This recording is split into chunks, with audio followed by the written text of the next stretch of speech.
Good morning and welcome back to the Safari Guy with me, John Harvey.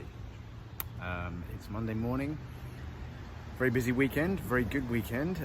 Getting ready for a couple of media events this week. We have an article going out and we are going to be on Travel Itch Radio. So I'll give you more updates when they're coming out, but I've been working on that this weekend. And yeah, exciting. So look out for the Safari Guy next week or probably the week after.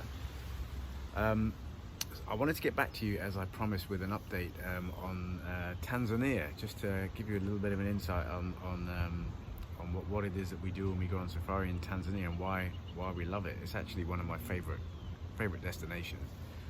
I am slightly biased. I lived there for 3 years, 97 to the year 2000.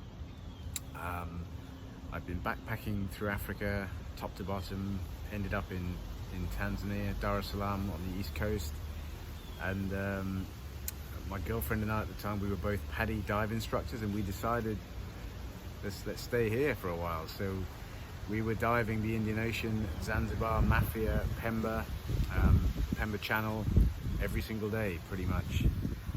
Great times. The marine life there at the time was fantastic. You know, every dive we'd see eels, rays, sharks, dolphins, humpback whales on occasion, and all the small reef fish. So yeah, it was a fantastic time. And one of the big benefits was that the game parks, places like the Selous, Ruaha, Mikumi, they were all right on our doorstep, within driving distance from Dar es Salaam. And we took advantage of that, and that's kind of what really got me hooked on the safaris.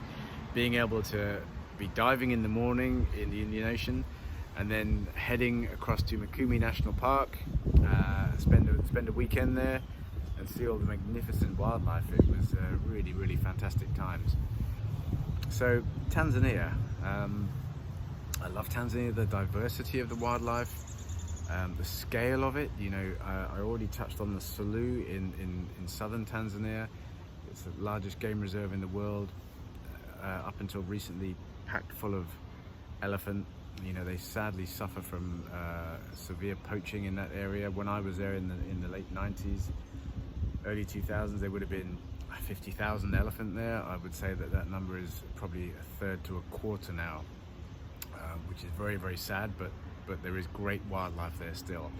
You'll see lion, you'll see leopard, wild dog, all of the antelope and plain species, and you don't see another soul. It's so vast. You know, you can go the entire day without seeing another vehicle, another person, and that's what I love, that true wilderness of really getting out there away from the masses. It's, you know, that southern circuit in Tanzania, Selous, Ruaha, and then further west, pushing right up to the lake, on the border, on the western border, you've got some real gems there. One of the real favorites is Katavi National Park, and then Mahali, where you can go stay right on Lake Tanganyika with the backdrop of the Mahali Mountains, and you can go and trek the chimpanzees. There are habituated groups there, and you can go and spend time with them, and that is one of the best experiences you can do anywhere in Africa.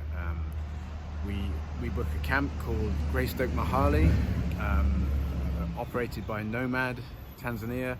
Great operators. They know what they're doing. They've been around in Tanzania forever, and that's a superb camp. There are a lot of other camps there in Bali. Bali have camps in that area as well, but you know, the experience of going to see the chimps in that environment is fantastic. I would highly recommend it. And that whole southern circuit, as I mentioned, Selous, Ruaha, Katavi, Mahali, and then finish up ideally in Zanzibar for a few days just to catch your breath. Absolutely top draw safari. And then of course you have the more well-known parks up in the north, and you would access those via Kilimanjaro International Airport, serviced by KLM from Europe, Air Kenya, other airlines, but KLM is a really good service into Kilimanjaro. It picked up operations back in August, so Tanzania is wide open for business. And if you come in usually in the evening, you would overnight in Arusha, which is 45 minutes or so drive from the international airport to where the hotels and lodges are. Overnight in Arusha. One of our favorites is the Arusha Coffee Lodge. Fantastic Eliwana property. There are a lot of hotels as well, but that just ticks the boxes really for a first night. And then from there you have a lot of options.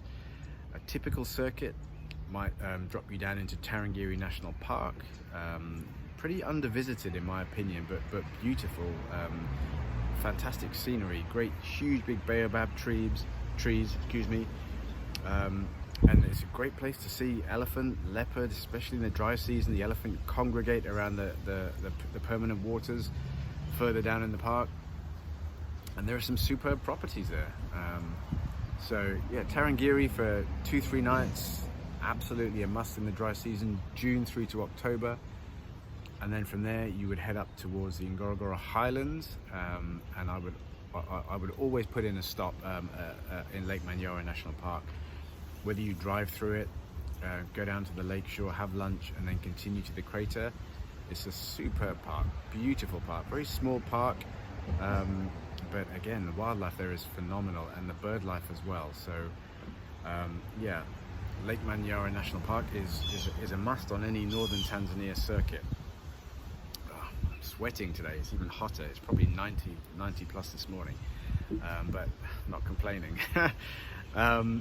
So yeah, Tarangire, Lake Manyara, and then really you would be stopping off at the crater. Usually a 2-night stay, because by the time you get there, it's late in the afternoon, not really worth a trip into the crater for an hour or so. So you would stay at the lodge, either right on the crater rim, you know, Crater Lodge is perched on the rim, beautiful 5-star property, views down into the crater floor, excellent service, excellent food. That would be the top property at the crater in my opinion. There are some superb camps there. Lamala have a great camp there on the other side of the crater, and one of the benefits of staying on those types of camps is that they have a separate access down to the crater floor, so you get up early and you're down on the crater floor before the masses arrive. So it's important